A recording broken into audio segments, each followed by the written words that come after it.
આજ તમને જે ખાસ વાત કહેવાની છે, તમને તમને અમલ થાય, તમારા ફાયદા માટે થાય એ આજ વાત ખાસ કરીને તમે કહેતો આવ્યો છો. મને હતા માતાજીની 2-3 કડીઓ જે આવેલી એ ગરબો મેં મોમાઈનો ગાયો છે, બરોબર. જેવી આવડે એવો ગરબો ગાયો છે, બરોબર. અને તમને ખાસ વિનંતી કરું છું કે તમે જે પૈસા અત્યારે આડાવરા જે ખર્ચામાં બગાડો છો, જે કાંઈ વાપરો છો, બરોબર.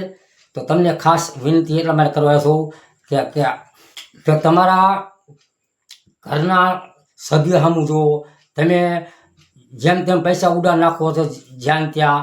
અને આજ હું તમને સાચી સલાહ એટલા માટે દઉં છું કે આ દુનિયામાં સાચું સગપણ આપણા પત્નીને તમે સાચવો તો એ જ કામ આવે, તમારા બૈરા છોકરા જ કામ આવે. બાકી જો કાકા બાપા છે ખાવાના અને ઘરમાં આવતો ખાવાના.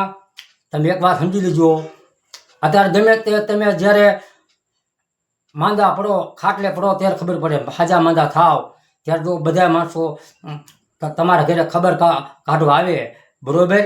કે ગમે તે ડોસી ડું આવે તો તમને શું કહેશે, બટા દીકરા તું મૂંઝાતો નહીં, આ ગમે તારા મા બાપ જ છે ને, એમ કહીને ખબર કાઢવા જાય, બરોબર. અને બીજા તમારા ભાઈબંધ દોસ્તાર આવે તો એ તમને એમ કહે, પેલા ભાઈ દુઃખ ન લગાડતો, હું તારો ભાઈ જેવો જ છું, એમ કહીને ખબર કાઢી જાય, બરોબર. બીજા કદાચ કોઈ દીકરીઓ આવે તેમ કે ભાઈ રોમાં આજ અમે તારી બહેનું જ છે, આજે એમ કહીને ખબર કાઢવા બધા જતા રહે. બાકી બાવડું તમારું કોણ ઝાલે, તમારી પત્ની હોય ને એ જ ઝાલે.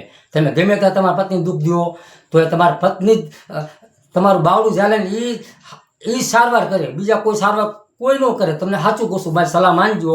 તમે જેમ તેમ પૈસા આડાવડા વાપરી નાખો છો, બગાડી નાખો છો તો તમારા બાયડીને, તમારી પત્નીને લુગડા સારા લઈ દો કે તમારા છોકરાને લઈ દો તો એ તમારા બાવડા ચાલે. આ હું તમને સાચી સલાહ દઉં છું, જો મારી સલાહ તો માનો તો. અને અને અને બહેનો તમને એક સલાહ દઉં છું કે તમે માતાજીની વાર ભક્તિ બધું કરશો, બરોબર. પણ આજ જે હાજા મદા થાય ત્યારે કદાચ તમારા પતિ જ કામમાં આવશે બહેનો, તમને સાચું કહું છું. કારણ કે હગાવાલા આવે એ ખબર કાઢીને વ્યાજે, બરોબર. તમે બહેનો ઘણી દાન એવા મેં દાખલા જોયા છે કે તમારો પતિ કામે જ હોય, મજૂરી કામ કરીને આવ્યો હોય અને સાંજે ઘરે આવ્યો હોય તો તમારા પતિ કદાચ તમને શા બનાવવાનું કે રાંધવાનું કે તો તમે એમ કહો કે ભાઈ હવે શા ટાઈમ નથી, રાંધવાનો ટાઈમ નથી, જે કોઈ ખાઈ લ્યો. તમારો પતિ બિચારો આખો દી કામ કરીને તડકાનો મજૂરી કરીને થાકી રહ્યો હોય તો એને તમે સાચવો.